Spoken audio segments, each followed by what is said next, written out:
The cattle drive had been brutal that spring, and Samuel Cross figured he had earned the right to live alone.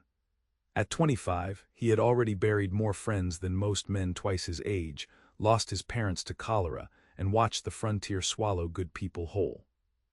Love was a luxury for fools who did not understand that the West demanded everything and gave back only heartache. So when he finally scraped together enough money to purchase a modest ranch outside Bozeman, he made a simple rule. Keep the world at arm's length, hire help when needed, and never let anyone close enough to matter. Samuel was handsome in that rugged way the frontier sculpted men, with sandy blonde hair that fell across his forehead when he removed his worn brown Stetson. His jaw was sharp and usually covered with light stubble by evening, and his blue eyes held the kind of wariness that came from seeing too much too young. He stood just over 6 feet, with the lean, muscular build of someone who had spent his life working cattle and breaking horses. Women in town noticed him, but he never noticed back. The ranch was enough. Solitude was safety. He needed a housekeeper, though. The house his father had started building 20 years ago before heading further west had fallen into disrepair. The previous owner had been a widower who let everything go after his wife died, which only proved Samuel's point about attachment. He put out word in town that he was hiring, expecting some widow or older woman looking for respectable work. What he got was Flora Henderson. She appeared at his door on a Tuesday morning in late April, carrying a single worn carpetbag and wearing a dress that had been mended so many times it was hard to tell what the original fabric had looked like. She was 22 years old, though she looked younger with those enormous green eyes that seemed to take in everything with equal parts hope and caution. Her hair was golden blonde, pulled back in a simple bun that revealed the graceful line of her neck. She was beautiful, which immediately made Samuel suspicious. "Mr. Cross," her voice was soft but steady, "I am Flora Henderson. The mercantile owner, Mr. Paulson, said you were looking for a housekeeper." Samuel stood in the doorway, hat in hand, trying to figure out how to turn her away without seeming ungentleous. "I was expecting someone." "Older." "I am a hard worker, sir. I can cook, clean, mend, and I know how to tend a garden. I do not require much in wages, just room and board and a small salary." There was something desperate in her eyes, though she tried to hide it. "Please, I really need this position." He should have said no. Every instinct told him that having a young, beautiful woman living under his roof was asking for complications he did not need. But there was something about the way she held herself, proud despite her obvious poverty, that reminded him of his mother. And besides, he told himself, she would just be the help. He would barely see her. "You will have the small room off the kitchen. I expect meals at dawn, noon, and sunset. The house needs a thorough cleaning and the garden is completely overgrown. I pay $8 a month. You stay out of my way, I will stay out of yours. Understood?" The relief that washed over her face made something twist in his chest, but he ignored it. "Yes, sir. Thank you, sir. You will not regret this." But Samuel would discover he had been wrong about many things, starting with how easy it would be to ignore Flora Henderson. She moved into the small room that very day, and by the time Samuel came in from mending fences that evening, the house smelled like fresh bread and soap. The floors had been scrubbed, the windows cleaned, and there was a proper meal waiting on the table: fried ham, beans, biscuits, and gravy. He ate in silence while she cleaned up, then retreated to his room without a word. This became their pattern. Samuel would rise before dawn, dress, and find breakfast already waiting. He would eat, leave for his work on the ranch, and return to find the house transformed bit by bit. Flora never tried to make conversation. She kept her eyes down, worked tirelessly, and seemed to disappear into the walls whenever he was around. Which should have been exactly what he wanted, but Samuel found himself noticing things: the way she hummed softly while she worked, old hymns he remembered from childhood. How she had coaxed the neglected garden back to life within 2 weeks, her skirts muddy as she worked the soil. The fact that she sometimes skipped meals, claiming she was not hungry, though he suspected she was stretching the food budget to make him think she was less expensive to keep than she actually was. One evening in early May, nearly 3 weeks after she had arrived, Samuel came back from checking his small herd to find Flora on a ladder, trying to fix a shutter that had come loose. The ladder was old and unsteady, and as he watched, it began to wobble. "Get down from there," he called out, more sharply than he intended. She startled at his voice, the ladder shifted, and suddenly she was falling. Samuel dropped everything and ran, catching her just before she hit the ground. For a moment they were frozen there, her body light in his arms, her face inches from his. Her eyes went wide and he could feel her heart racing against his chest. "I am sorry," she whispered. "I did not mean to be careless, I just thought." "You thought you needed to fix everything yourself." Samuel set her down, perhaps more roughly than necessary, stepping back quickly. His arms felt empty without her weight. "That is my job, you just take care of the house." "Yes, sir," she smoothed her dress, her cheeks flushed. "Thank you for catching me." He nodded and walked away, but that night he could not stop thinking about how she had felt in his arms, how her hair had smelled like lavender, how vulnerable she had looked. It terrified him. The next morning he was colder than ever, barely acknowledging her presence. If Flora noticed, she did not show it, but Samuel noticed everything about her now, no matter how hard he tried not to. The way she bit her lower lip when she was concentrating, how she always served him the largest portions while taking almost nothing for herself. The fact that she never received any letters or had any visitors, as if she was as alone in the world as he was. It was dangerous, this noticing. It meant she was becoming real to him, and real people could leave or die or break your heart. Then came the afternoon that changed everything. Samuel had ridden into town to buy supplies, leaving Flora alone at the ranch. He was just loading the wagon when he overheard two men talking outside the saloon. "You see that blonde working for Cross? The Henderson girl. Pretty little thing, shame about her troubles." Troubles? Samuel found himself moving closer, pretending to adjust the ropes on his supplies. "Her father gambled away everything they had before he drank himself to death last winter. Left her with nothing but debts. Paulson told me she was about 2 days from being thrown out on the street when Cross hired her. Some men were circling, if you know what I mean, offering to take care of her in exchange for—" "Well?"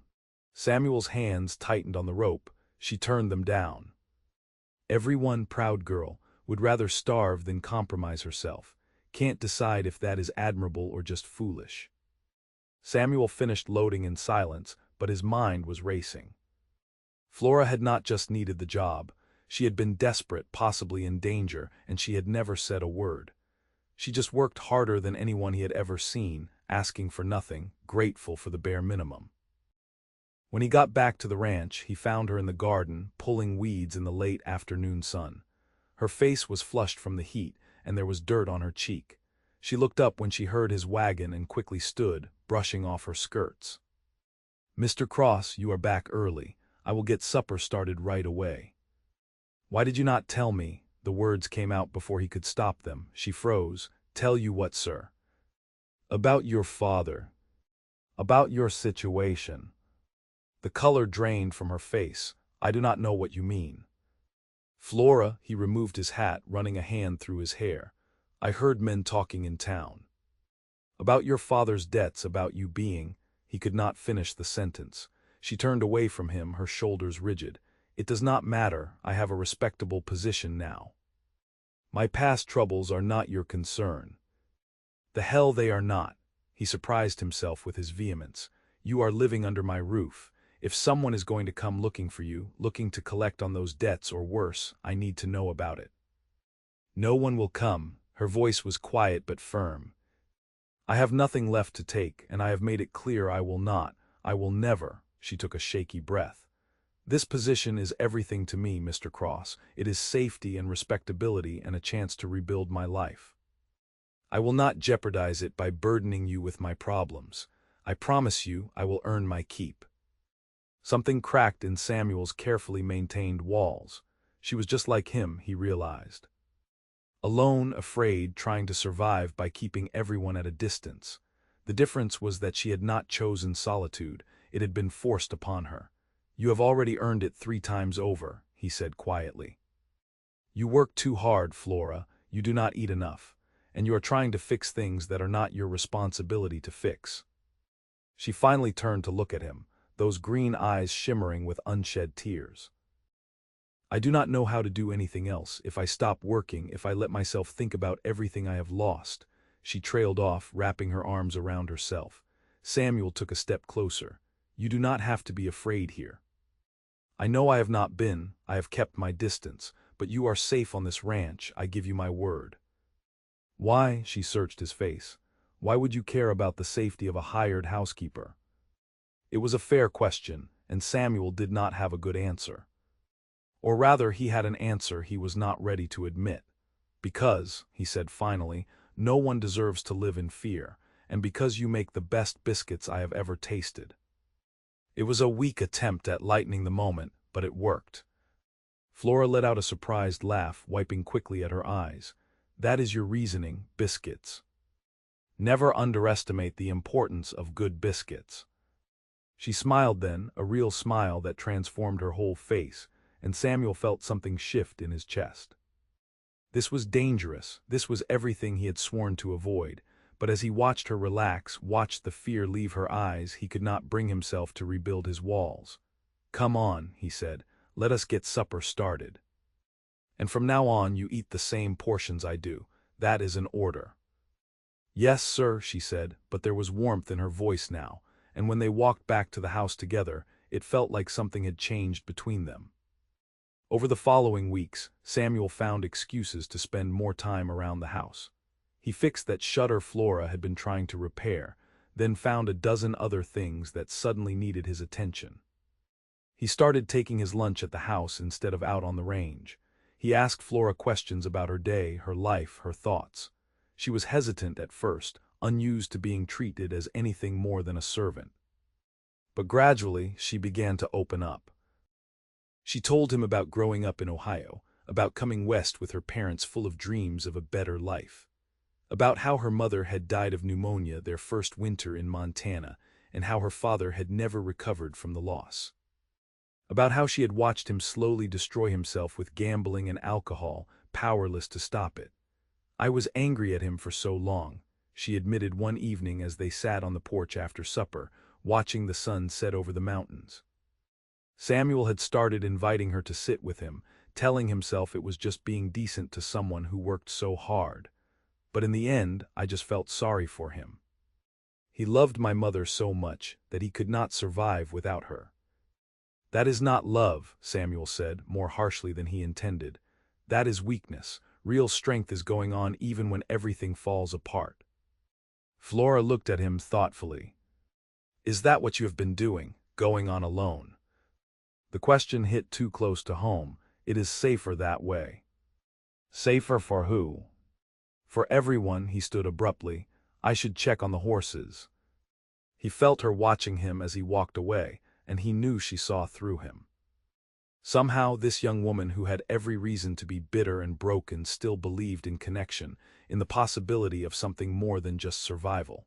It terrified him, but it also drew him to her like nothing ever had. June arrived with warm days and cool nights. Samuel hired 2 ranch hands to help with the growing herd, which meant Flora was cooking for 4 instead of 2. She handled it without complaint, though Samuel noticed she looked tired. One of the ranch hands, a young man named Pete, started paying her extra attention, complimenting her cooking a little too enthusiastically, finding excuses to be in the kitchen. Samuel found himself watching these interactions with growing irritation. He told himself it was because he did not want his men distracted from their work. But when he saw Pete touch Flora's hand as she served dinner one evening, Samuel nearly came out of his chair. Pete, I need you to check the fence line in the north pasture. Now. Pete looked confused. But boss, it is almost dark. No. After Pete left looking thoroughly bewildered, Flora turned to Samuel. That was unnecessary. He was just being friendly. He was being more than friendly. And if he was, is that not allowed? Samuel opened his mouth and closed it again. He had no right to be jealous. Flora was free to encourage whoever she wanted, except the thought of Pete or anyone else courting her made him want to punch something. He is not good enough for you, Samuel muttered. Flora's eyes widened. I beg your pardon. You heard me. Pete is a decent ranch hand, but he is a gambler and a drifter. He will move on by fall. I see, Flora crossed her arms. And who, in your opinion, would be good enough for me? Samuel stood, his chair scraping against the floor. The kitchen suddenly felt too small. Flora stood her ground, her chin raised, waiting for his answer. The truth was right there on his tongue, terrifying and impossible to take back. Someone who sees that you are extraordinary, he said quietly. Someone who knows how lucky he would be, someone who would put you first always. The air between them crackled with tension. Flora's breath caught, and Samuel watched the pulse flutter at her throat. He should leave. He should retreat to a safe distance. Instead, he took a step closer. Samuel, she whispered, and it was the first time she had used his given name. The door banged open, shattering the moment. Pete stood there, looking agitated. Boss, we got trouble, riders coming up fast. They do not look friendly. Samuel's instincts kicked in immediately. He grabbed his gun belt from the peg by the door and buckled it on. Get inside the house and lock the doors, he told Flora. Do not come out until I tell you it is safe. Who are they? I do not know, but we are about to find out. 5 men rode into the yard, rough-looking characters with the kind of hard eyes that spoke of violence as a way of life. Their leader was a thick-set man with a scar running down his cheek. He dismounted slowly, making a show of looking around the property. Nice place you got here, Cross. Samuel kept his hand near his gun.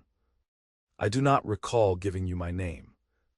We make it our business to know who is who around here. The man spat tobacco juice in the dirt. Name is Jade Cutler. I am here on behalf of Monroe Henderson. Seems his brother left some debts when he died, and we are here to collect. Samuel's blood ran cold. Monroe Henderson has no claim here. The girl is family, that makes it our business. Cutler's eyes shifted toward the house. We know she is here, working for you. Figured a man like you might have gotten, attached, willing to pay to keep her safe. Flora owes you nothing. Her father's debts died with him. See, that is where you are wrong. Monroe is a reasonable man. He will forgive the debt if the girl comes with us. He has plans for her, marriage to a business associate, real respectable arrangement. Like hell, Samuel's voice was deadly calm. You are not taking her anywhere. Cutler grinned, showing missing teeth. That is what I thought you would say. Monroe figured you might need some convincing. He gestured to his men. We will just take her by force then. The men started to dismount, and Samuel drew his gun in one smooth motion. The first man who takes another step toward that house dies. Pete appeared from the barn, rifle in hand, taking position beside Samuel. The other ranch hand, Tom, emerged from the bunkhouse, also armed. Cutler reassessed the situation. You willing to die for some girl who cooks your meals? I am willing to kill for someone under my protection. Your choice how this ends. For a long moment the yard was silent except for the wind. Then Cutler remounted his horse.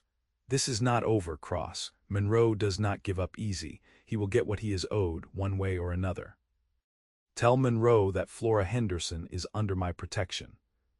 If he has a problem with that, he can come talk to me himself, but he better bring more than 5 men. Cutler and his men rode off, kicking up dust. Samuel did not lower his gun until they were out of sight. Then he turned to Pete and Tom. Double watches from now on, they will be back. He found Flora standing just inside the door, her face pale. You heard. All of it, she was shaking. You should not have done that. You should have let them take me. They will kill you now. No one is taking you anywhere. Samuel realized he still had his gun drawn and holstered it. Who is Monroe Henderson? My father's older brother. He is a terrible man, Samuel. He owns a gambling hall and saloon in Virginia City. He controls half the crime in the territory. My father borrowed money from him years ago, and when he could not pay it back. She wrapped her arms around herself. Monroe said he would forgive the debt if I married one of his associates. A man 3 times my age who has buried 2 wives already. I ran instead. I thought if I came here, if I disappeared, he would forget about me. Men like Monroe do not forget. They see forgiveness as weakness. Samuel paced the kitchen, thinking, we need to end this. I will ride to Virginia City tomorrow and settle this debt properly. How much did your father owe? $2,000. But Samuel, you cannot. I can and I will. Why? She moved toward him, her eyes searching his face. Why would you spend that kind of money on me, risk your life? I am just your housekeeper. You are not just anything. The words came out rougher than he intended. You are, Flora, you have to know by now that you are. What? She whispered. What am I to you? Everything. You are everything I swore I would never want and the only thing that matters. But the words stuck in his throat, years of self-protection holding them back. Instead, he did something he had never done before. He closed the distance between them and cupped her face in his hands. You are under my protection. That is all you need to know. He saw the hurt flash in her eyes before she looked away. Of course.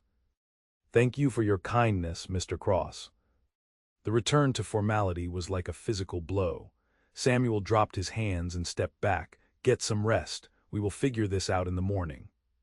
He left before he could say something foolish, something true, something that would expose just how completely she had dismantled every wall he had spent years building.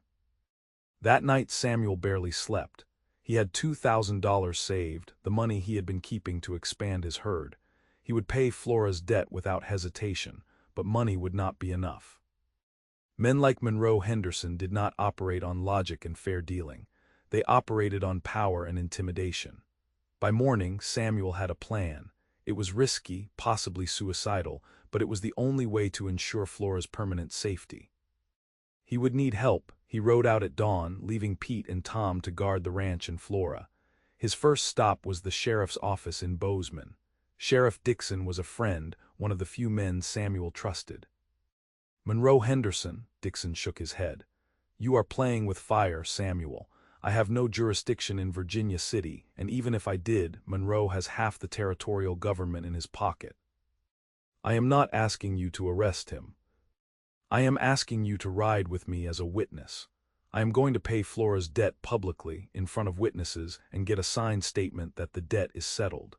If anything happens to me or her after that, you will have grounds to investigate.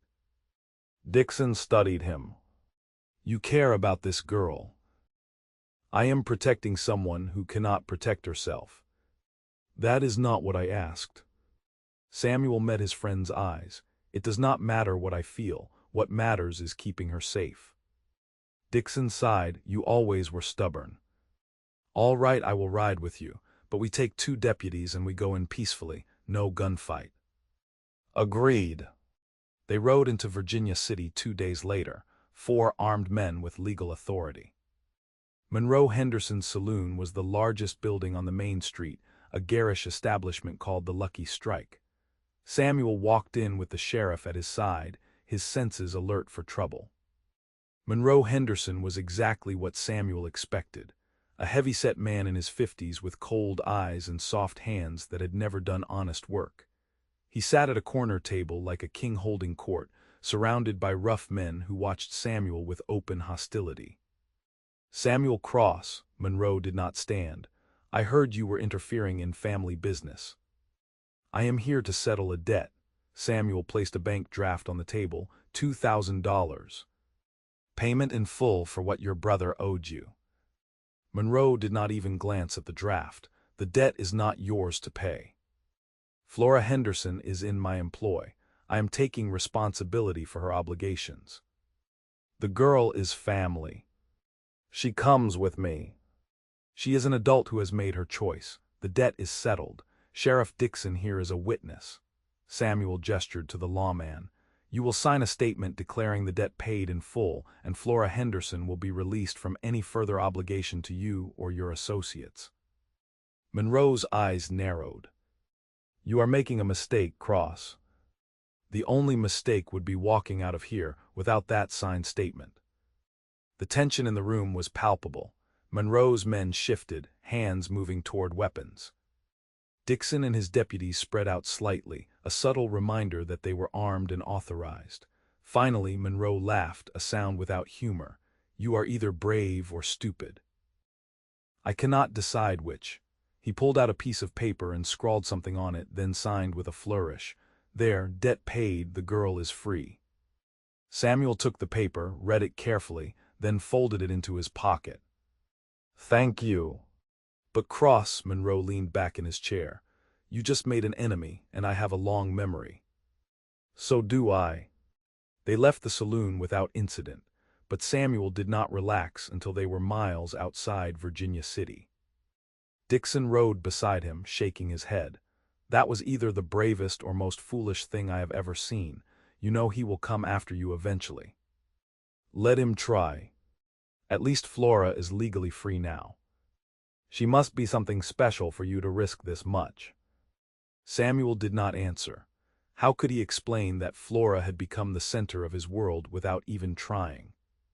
That her smile made his whole day better, that the thought of anyone hurting her filled him with a rage he had never known, that somewhere along the way his careful solitude had become loneliness, and she was the cure.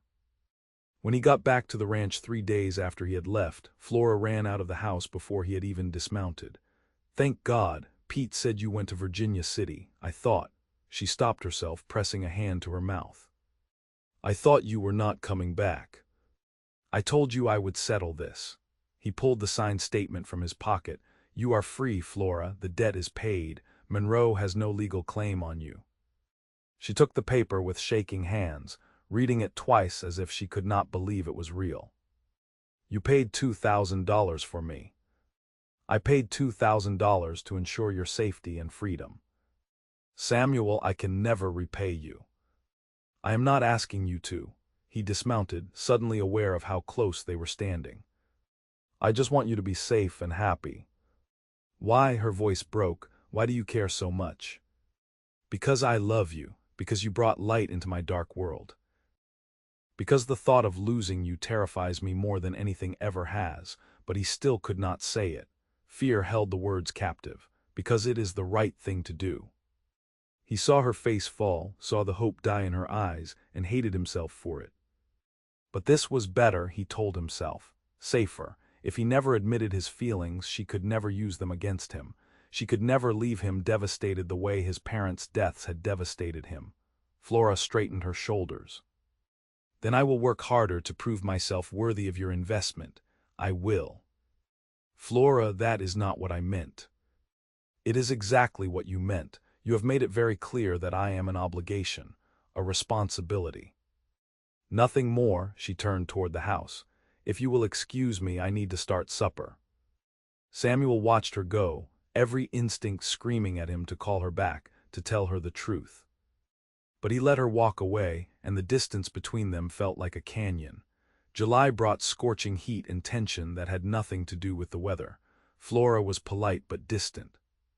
She still cooked and cleaned and maintained the house perfectly, but the warmth was gone. She ate her meals in the kitchen while Samuel ate alone at the dining table. She never sat on the porch with him in the evenings. She never asked about his day or shared stories about hers. Samuel told himself this was what he wanted, a proper working arrangement with clear boundaries. But the house felt empty even though she was in it, and he found himself making excuses to be wherever she was, just to be near her. Pete noticed. You should tell her how you feel, boss. I do not know what you are talking about.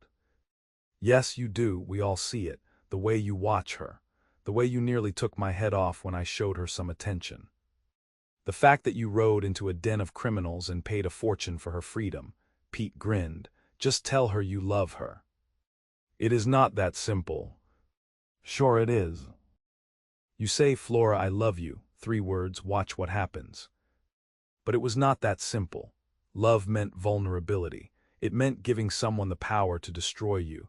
It meant risking everything on something as fragile as human connection.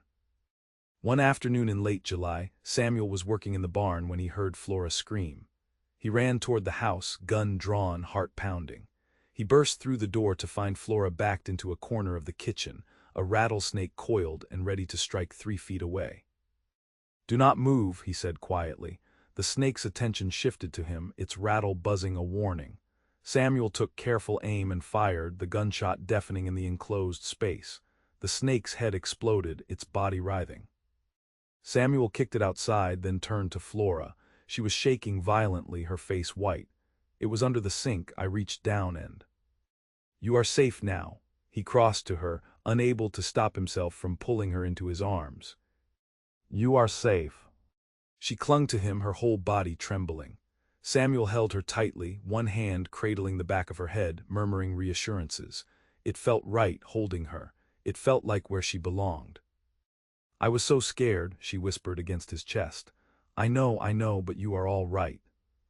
She pulled back just enough to look up at him, and Samuel saw tears on her cheeks. Without thinking, he brushed them away with his thumb. Her skin was soft under his rough hands, her lips were slightly parted. She was looking at him with such trust, he kissed her. He could not have stopped himself if he had wanted to. One hand cupped her face while the other pulled her closer, and she made a small sound of surprise before kissing him back. It was tentative at first, then deeper, years of loneliness and longing pouring into it. She tasted like sunshine and hope, and everything good he had convinced himself he did not deserve. When they finally broke apart, both breathing hard, Samuel rested his forehead against hers. Flora, Do not, she put her fingers against his lips. Do not say it was a mistake. Do not tell me it cannot happen again. I cannot bear it. It was not a mistake. He captured her hand, pressing a kiss to her palm.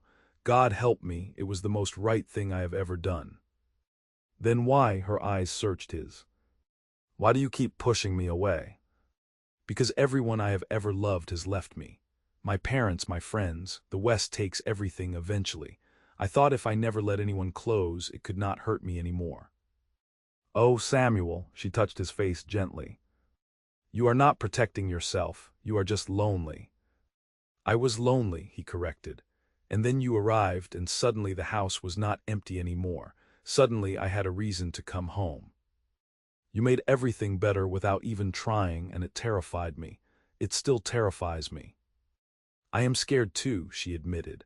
I lost everything once, my mother, my father, my home. I swore I would never depend on anyone again.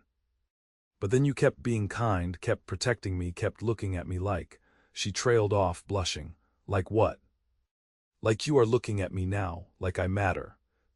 You do matter. You matter more than anything. Samuel took a deep breath, then said the words he had been holding back for months. I love you, Flora. I think I have loved you since the day you fell off that ladder and I caught you. Maybe even before that. Her smile was incandescent. I love you too. I have for so long. I thought you would never see me as anything more than your housekeeper. You have never been just my housekeeper.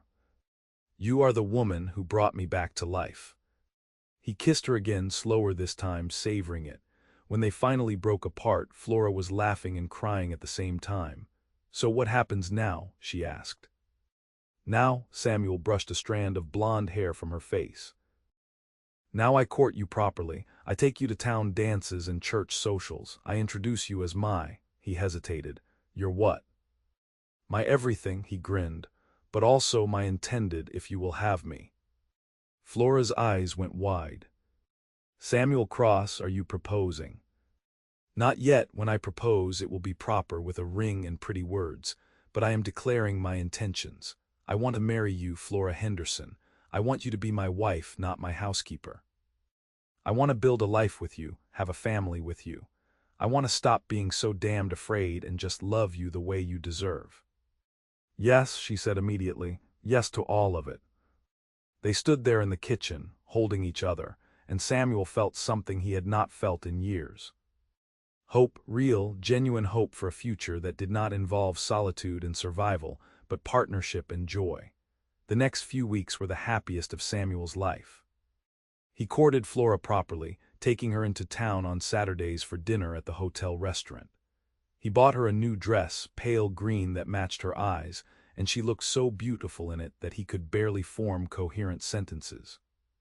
They went to a town dance, and he held her as they waltzed, not caring who saw or what they thought. The ranch hands teased him mercilessly, but Samuel did not care. Let them laugh. He was happy. He was in love. He was planning a future. He rode into town in mid-August and used the last of his savings to buy a ring. It was a simple gold band with a small diamond, nothing extravagant, but the jeweler assured him it was quality. He carried it back to the ranch in his pocket, planning to propose that very evening. But when he arrived home, he knew immediately something was wrong. The front door was open. The kitchen was in disarray, and Flora was gone. "Pete," he shouted. "Tom." They came running from the barn. "Boss, we were out checking the south fence like you asked. We have only been gone an hour." Samuel found the note on the kitchen table, written in an unfamiliar scrawl. "Cross. You embarrassed me in front of my own men, made me look weak. That has consequences. The girl is payment for the insult. Do not come looking or she dies. Monroe." The note crumpled in Samuel's fist. Monroe had taken her. Despite the signed statement, despite everything, he had taken her anyway. This was not about money. It was about power, about revenge. "Get the horses," Samuel said, his voice deadly calm. "We ride for Virginia City now." "Boss, it is a trap. You know it is a trap." "I do not care. Get the horses." Within an hour, Samuel, Pete, and Tom were riding hard for Virginia City. Samuel also sent a rider to fetch Sheriff Dixon, but he could not wait for the law. Every minute Flora was in Monroe's hands was a minute too long. They reached Virginia City after midnight. The Lucky Strike was still open, light and noise spilling into the street. Samuel did not bother with subtlety. He kicked open the doors, gun drawn. The saloon went quiet. Monroe sat at his usual table, looking smug. "Cross. I figured you would come. Love makes men stupid." "Where is she?" "Safe, for now. See, I have been thinking about our transaction. $2,000 is not nearly enough compensation for the disrespect you showed me. So I have come up with a new arrangement. I am not making any deals with you." "Oh, I think you will." Monroe gestured, and two of his men dragged Flora out from a back room. She was bound and gagged, her dress torn, her face bruised. When she saw Samuel, she tried to call out, but the gag muffled her voice. Samuel's vision went red. "If you have hurt her." "Nothing permanent, yet here is the deal, Cross. You sign over the deed to your ranch, and I let the girl go. You get to keep your life and your woman. I get property and my pride. Everyone wins." "You want my ranch." "Water rights, actually. Your property has the best water source in the area. Very valuable, and you insulted me. This is how you make it right." Samuel looked at Flora. She was shaking her head frantically, tears streaming down her face, trying to tell him not to do it. His ranch was everything. It was his parents' legacy, his future, his security. It was 5 years of backbreaking work, but it was just land. Flora was irreplaceable. Let her go first. "You think I am stupid. You sign, then she goes free. Then we are at an impasse." Monroe pulled out a gun and pressed it to Flora's head. "Sign, or I kill her right now in front of you." Time seemed to slow down. Samuel saw Flora's terrified eyes, saw Monroe's finger on the trigger, saw the entire future he had started to dream about disappearing. In that moment, every false belief he had ever held shattered. He had thought solitude was safety. He had thought avoiding attachment would protect him from pain, but the truth was, life without Flora was not worth living. Love was not a weakness, it was the only thing that gave survival meaning. "All right," Samuel said. "I will sign." He saw Flora's devastated expression as he walked to the table. Monroe pushed the deed across, along with a pen. Samuel picked it up, his hand steady despite the rage and fear coursing through him. "You are making the right choice," Monroe said. "Your life for hers, very noble." Samuel signed his name. Then in one fluid motion, he dropped the pen, drew his gun, and shot Monroe in the shoulder. Monroe's gun went off, the bullet going wild, and chaos erupted. Pete and Tom, who had been waiting just inside the door, opened fire on Monroe's men. Samuel vaulted over the table and grabbed Flora, cutting her bonds with the knife from his boot. "Get down." Gunfire filled the saloon. Samuel shielded Flora with his body, returning fire with his free hand. Men were shouting, diving for cover. A bullet grazed Samuel's arm, but he barely felt it. All that mattered was getting Flora out safely, the back door. Pete shouted. Samuel half-carried Flora through the chaos, Pete and Tom covering their retreat. They burst into the alley behind the saloon, where their horses were waiting. Samuel lifted Flora onto his horse and swung up behind her, spurring the animal into a gallop before anyone could follow. They did not stop until they were miles outside town. Samuel finally reined in the horse, checking to make sure they were not being followed. Flora was shaking violently in his arms. "Are you hurt?" he asked urgently, turning her to face him. "Did they?" "No, they did not. They just roughed me up to make you cooperate." She touched the bruise on her cheek and winced. "I am so sorry, Samuel, your ranch. You lost everything because of me." "I did not lose everything." He cupped her face gently, careful of the bruises. "I got you back, that is all that matters. But the ranch was your parents' legacy. Your future. You are my future." He kissed her forehead, her temple, her cheek. "I can build another ranch, I can start over, but I cannot replace you, do you understand? Nothing else matters as long as you are safe." She started to cry, and Samuel held her while she sobbed out all the fear and trauma of the past day. When she finally quieted, he whispered against her hair, "I am sorry I did not tell you I loved you sooner. I am sorry I wasted so much time being afraid. If I had lost you before you knew." "I knew," she said softly. "I have known for a while. You showed me every day, even when you could not say the words." Pete and Tom caught up with them, looking worse for wear but alive. "Boss, we need to keep moving. Monroe will send men after us. Head back to the ranch. Gather everything we can carry and burn the deed. If he wants the property, he can have the ash." They rode through the night, reaching the ranch by dawn. Sheriff Dixon was there waiting with his deputies, having received Samuel's message. Samuel explained what had happened while Flora was tended to by Dixon's wife, who had come along. "Monroe crossed a line," Dixon said. "Kidnapping, extortion, attempted murder. I can arrest him now, treaty or no treaty." "You got witnesses?" "Me, Pete, Tom, and half the people in that saloon." "Good, you sit tight. I will handle Flora Henderson." But Samuel shook his head. "I am done with this land, Dixon. It is tainted now. Monroe wants it so badly he can have it. Flora and I are leaving." "Leaving? Where will you go?" "Somewhere new, somewhere we can start fresh." He looked at the ranch, the house he had rebuilt, the land he had worked so hard to make productive. It should have hurt to leave. Instead, he felt free. This was never really home anyway. Home is wherever she is. Dixon clasped his shoulder. "You are a good man, Samuel Cross. Not many would walk away from everything for love." "Not everything. The important things are coming with me." They packed what they could carry over the next 2 days. Samuel sold his cattle to a neighboring rancher for cash. He gave Pete and Tom generous severance and letters of recommendation. On the morning of the 3rd day, he and Flora loaded a wagon with their possessions and prepared to leave. Samuel took one last look at the ranch, then helped Flora onto the wagon seat. She was wearing her green dress, the bruises on her face fading to yellow. She looked tired but hopeful. "Any regrets?" she asked. "Only that I did not do this sooner." He climbed up beside her and took the reins. "Ready to see what is west of here. As long as I am with you, I am ready for anything."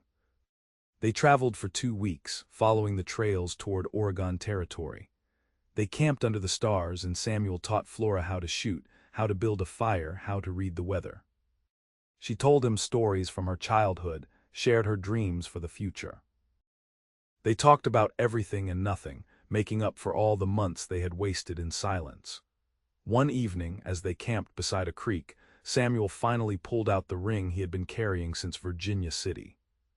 "I bought this before Monroe took you. I was planning to propose that night."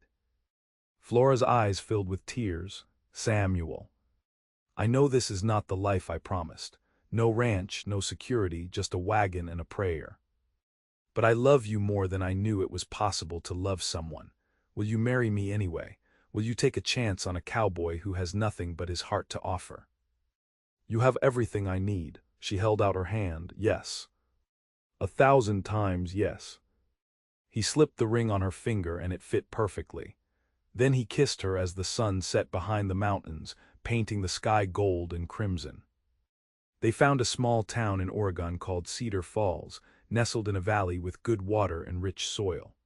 Samuel used his savings to buy a modest piece of land, enough for a small homestead. They were married by the local preacher on a Sunday morning in September, with half the town attending. Flora wore a dress the minister's wife had helped her sew, white with lace at the collar, and she had never looked more beautiful. Samuel stood at the front of the little church, watching her walk toward him, and felt his throat tighten. This woman had changed everything. She had taken his loneliness and filled it with love. She had shown him that connection was not weakness but strength, that vulnerability was not something to fear but something to embrace. "I love you," he whispered as she took his hand.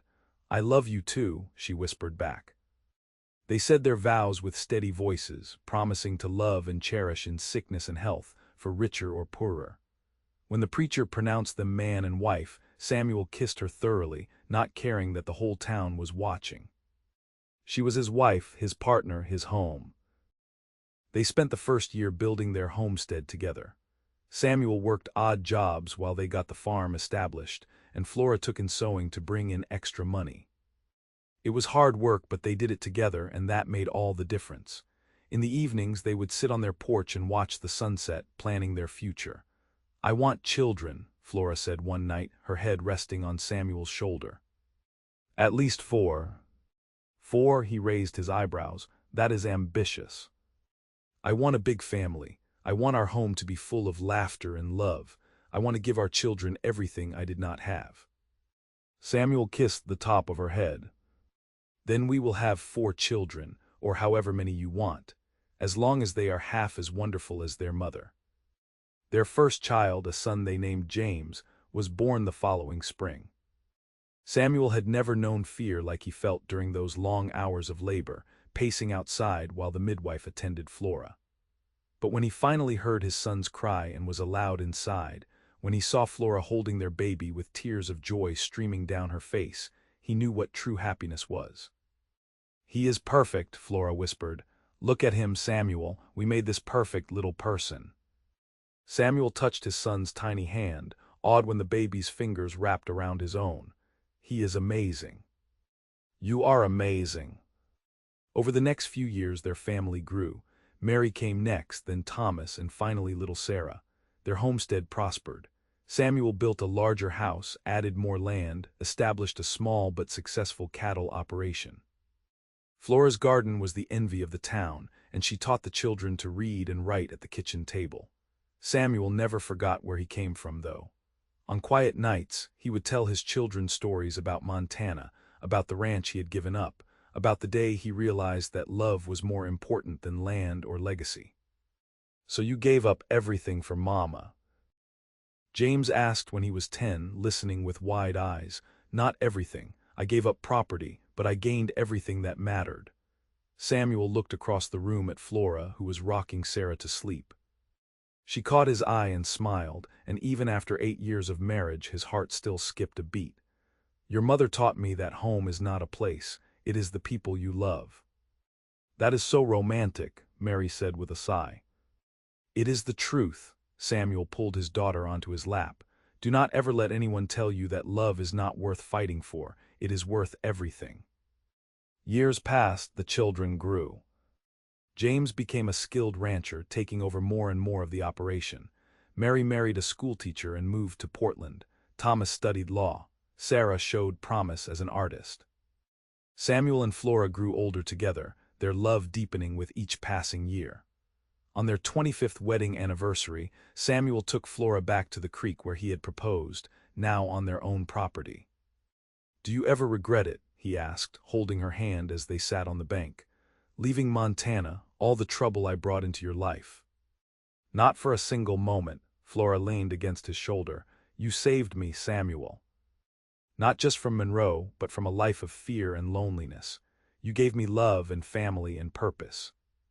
You saved me too. I was so determined to be alone, so convinced that solitude was safety. You showed me I was wrong. You showed me that love was worth the risk. We saved each other." She turned to kiss him. "That is what love does." Samuel held his wife, surrounded by the land they had built together, the family they had created, the life they had chosen. He thought about the young, bitter cowboy he had been, convinced that the frontier was no place for love. How wrong he had been. The frontier had been exactly the place for love. It had tested them, challenged them, nearly broken them. But in the end, it had forged something stronger than steel, a partnership built on trust, respect, and devotion. Flora had come to him as a desperate young woman in need of a job, and she had become his wife, his partner, his greatest blessing. He had discovered a love he never knew he needed, and it had transformed his entire life. As the sun set over their homestead, their children and grandchildren inside preparing for the anniversary celebration, Samuel Cross realized he was the richest man alive. Not because of land or cattle or money, but because he had found something worth more than all of that combined. He had found Flora, he had found home, he had found love, and that, in the end, was everything.